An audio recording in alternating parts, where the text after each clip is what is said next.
তাতেও কোনো লাভ হতো না রাই। সত্যিটা সামনে ছিল না বলেই তো তুমি অত সহজে কাল রাতে এই ঘর ছেড়ে বাইরে বেরিয়ে যেতে পেরেছিলে। ঠিক, খুব আরামের ঘুম ঘুমিয়েছি কাল রাতে আমি, শান্তির ঘুম। আর পুরনো সব কথা মনে করে দেওয়ার জন্য থ্যাংক ইউ তোর।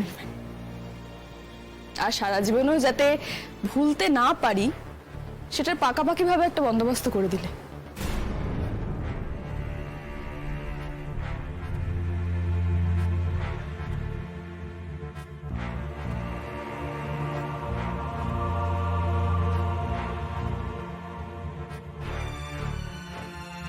কোথায় যাবে?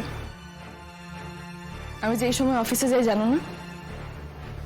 এখনো নিশ্চয় আবার ওখানে যেতে হবে না, অফিসে যেতে হবে না এসব বলে বাধা দেবে না?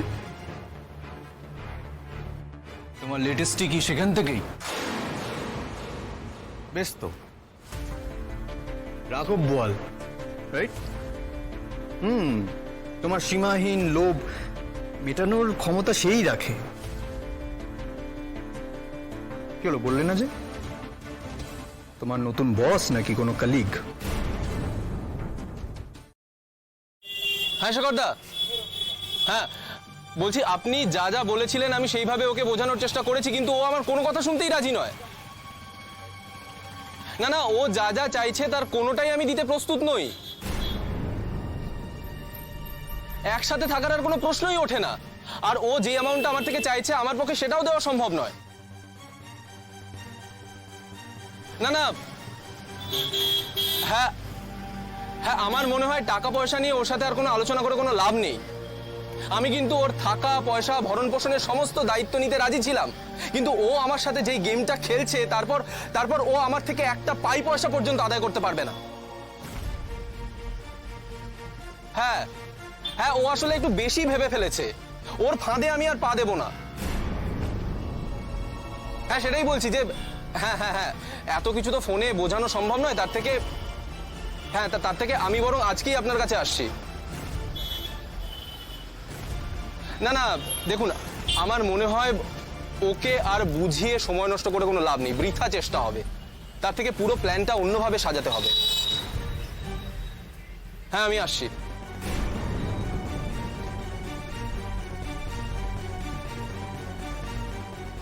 জাস্ট কয়েকটা দিন অপেক্ষা করো নীলাঞ্জনা রায়। আমি তোমাকে এমন শিক্ষা দেব যে যা পড়ে পাওয়া 14 আনা পাচ্ছিলে সেটাও আর পাবে না।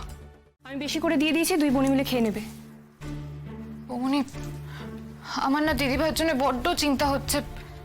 আজ আর ক্লাসে মন দিতে পারবো কিনা সন্দেহ। অত ভেবো না, কথা বলো আগে আর আমাকে জানিও।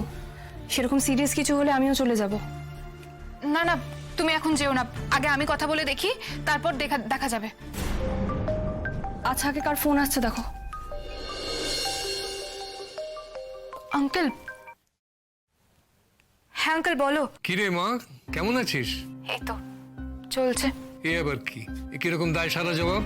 আচ্ছা, মাঝে মাঝে তোর কি হয়? বুড়ো ছেলেটাকে ভুলে যাস কেন? আঙ্কেল সত্যি কথা বলবো, আমি জাস্ট তোমার কথাই ভাবছিলাম। আমি ভাবছিলাম আজ তোমার কাছে যাব। বাহ, তো আনন্দের কথা, চলে আয় তাহলে। কিন্তু গলাটা এরকম শুকনো লাগছে কেন? কোথাও যেন মনে হচ্ছে যে উচ্ছ্বাসটা নেই, উচ্ছ্বাসটা মিসিং। আঙ্কেল আমি তোমাকে একটা কথা জিজ্ঞেস করব? আমার যদি কারো চিকিৎসার জন্য কোনো হেল্প দরকার হয়, তুমি হেল্প করবে? এটা একটা প্রশ্ন হলো? এটা তুই আমাকে জিজ্ঞেস করছিস কেন? আমি সব সময় তোর পাশে আছি, সব সময়। আর দেখ, আমি স্বেচ্ছায় রিটায়ার করেছি ঠিকই, কিন্তু পেশাগতভাবে আমি তো ডাক্তারই ছিলাম। দরকারে এখনো স্টেথোস্কোপটা তুলে নেবো গলায়। কিন্তু কি হয়েছে সেটা আমাকে একটু বল, আমার কিন্তু একটু চিন্তা হচ্ছে এবার। সেটা এখনো জানি না, কিন্তু কিন্তু কিছু একটা হয়েছে আমার দিদি ভাইয়ের। আর আমার মনে হচ্ছে কোনো মেডিকেল আর্জেন্সি। তোর কথাটা ঠিক বুঝতে পারছি না। তো দিদির কাছে তুই পরিষ্কার করে জিজ্ঞেস করেছিস কি হয়েছে? তুমি আমার দিদি ভাইকে চেনো না আঙ্কেল? বড্ড জেদি। ওর যখন বলার হবে তখনই বলবে, আর যতটা সম্ভব নিজের কথা না বলে লুকিয়ে রাখবে। কিন্তু আঙ্কেল, আমার জ্ঞান তো প্রথমবার দিদি ভাই আমাকে ডেকেছে কিছু বলার জন্য, তাই আমার আরো বেশি ধারণা দিদি ভাই ভালো নেই। কিন্তু মা, একটা কথা বলি, তুমি কিন্তু ডাক্তার হতে চলেছো।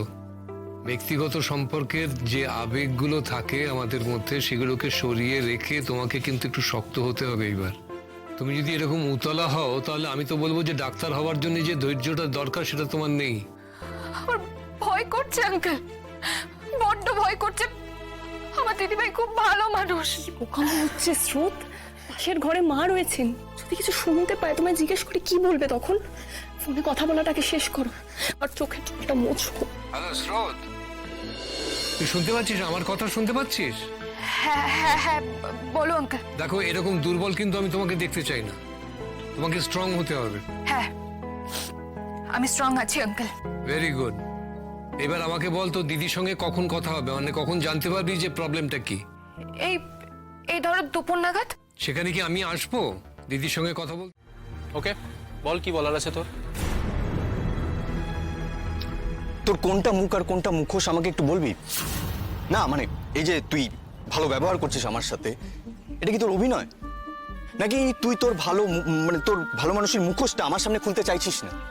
তোর কি হয়েছে বলতো, কি হয়েছে? তুই তুই এইভাবে আমার অফিসের সামনে দাঁড়িয়ে এরকম আজে বাজে কথা বলছিস কেন? আজে বাজে আজে বাজে কথা বলছি আমি সত্যিটা জানতে চাইছি।